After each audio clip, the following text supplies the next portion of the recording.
উন্নয়নের নামে বাংলাদেশ থেকে ২৬ লক্ষ কোটি টাকা পাচার করে বিদেশে নিয়ে গেছে শেখ হাসিনা ও তার নেতাকর্মীরা। এমনটাই বলেছেন জামায়াতে ইসলামের আমির ডাক্তার শফিকুর রহমান। সকালে কুড়িগ্রামে সরকারি কলেজ মাঠে জামায়াতে ইসলামের কর্মী সম্মেলনে অংশ নেন তিনি।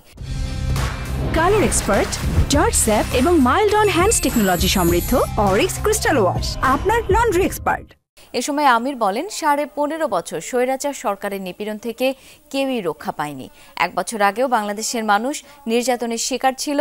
বিরোধী দলের নেতাকর্মী এবং আলেমদের দিয়ে দেশের সবগুলো জেলখানা ভরাট করে রেখেছিল স্বৈরাচার সরকার। 1972 থেকে 2024 পর্যন্ত বাংলাদেশের সকল অপকর্মের পেছনে আওয়ামী লীগের নেতাকর্মীরা জড়িত থাকলেও সেসবের জন্য দায়ী করত জামায়াত ইসলামীকে।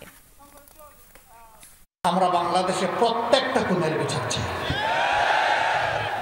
শুধু আমাদের নেতৃবৃন্দ না, আমাদের কর্মী না, যত মানুষ খুন করা হয়েছে অন্যায়ভাবে সবার বিচার চাই। আমরা ন্যায়ের পক্ষ নিব, অন্যায়ের প্রতিবাদ করব। যদি অন্যায়কে নীরবে হজম করি তাহলে আমিও অন্যায়কারীর মদতদাতা হয়ে গেলাম। আমরা এই অপকর্মের দায় নিতে চাই না।